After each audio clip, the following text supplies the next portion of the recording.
this is a John Tortorella team.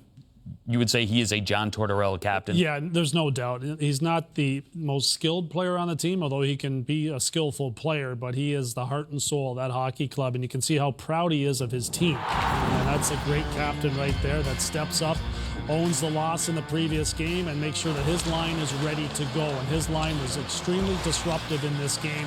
They did all kinds of things well in the offensive zone, forced the Maple Leafs to spend a lot of time defending, and had a major influence on the game. It wasn't just about the goal that they helped produce to start the scoring for Columbus. It was all the little things that went into it, Anson, and we were marveling at Foligno's effort throughout the night. It's easy to follow a guy like Nick Foligno, and I'm sure Coach John Tortorella can do exactly the same thing. You just point to those shifts that he's taken every single game. He's consistent. He's getting on the forecheck. It led to that goal there by Zach Werenski. And I'm not surprised that he skates his puck right in. We saw last game, Pierre-Luc Dubois just misses that empty net. In tonight's game, Foligno says, that's not happening to us. I'm going to skate that puck into that blue paint if I have to carry it in myself to make sure that he just sealed this victory for the Columbus Blue Jackets. All right. If you're the Tampa Bay Lightning, and clearly you're paying attention to this game, and you're watching and you're scouting, and you're looking at Joonas Korpisalo, you're taking notes, what have you learned about him, Anson? Well, I'm thinking he's a little bit like Bob. Bobrovsky was unreal in that first round last year versus the Tampa Bay Lightning, and Korpisalo is exactly the same thing. The good thing for the Columbus Blue Jackets, they have goalie competition. They got Merzlikins and they Korpisalo, so having that competition, that blue paint, I think is critical for the Blue Jackets. But in Game 1, he was solid. In tonight's game, he was solid too. There was no panic to his game whatsoever, Jonesy. He's making these saves that made it look easy, and he wasn't over-aggressive. That's what I liked about his game. Toronto Maple Leafs are a team that like to move the puck east and west.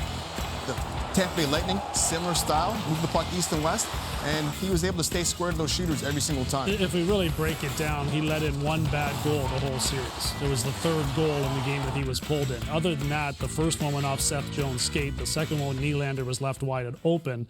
And the timing of his pull wasn't just about the one bad goal he let in. It was trying to change the momentum in the game, and John Tortorella did it at the appropriate time.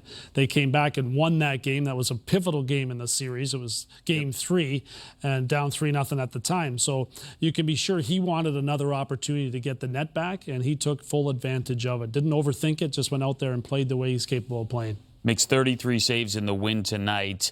Look at this team and you look for maybe some advantages. We don't know about the status, obviously, of Victor Hedman, Steven Stamkos, and Hedman's just a recent addition to that injury list. Stamkos is someone who hasn't played in a long time, since late February. Defensively, with Jones, with Werenski, and the health of Barry, excuse me, yeah. I'm at the point where I'm exhausted too, just like Forsland and everybody else.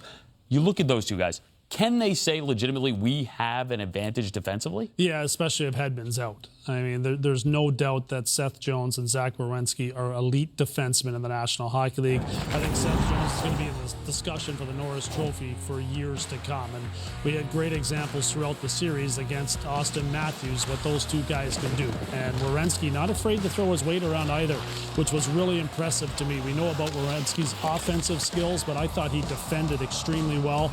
We also know in his absence, it didn't go very well for the Columbus Blue Jackets. The flurry from the Toronto Maple Leafs in Game 4 all occurring while Werenski was not available. He scores the goal here in his return, and that kind of set the tone for the game. And Seth Jones isn't as aggressive offensively without Werenski playing by his side. I think there's a comfort level there to having Werenski playing next to him. I think Seth Jones so far has been the best defenseman in the playoffs that I've seen so far, and he's been asked to do the most. So, you're going against Tampa Bay, they're going to make you defend. Is he going to have enough juice in the tank to be able to defend and also jump up in the rush? Because he's going to have to.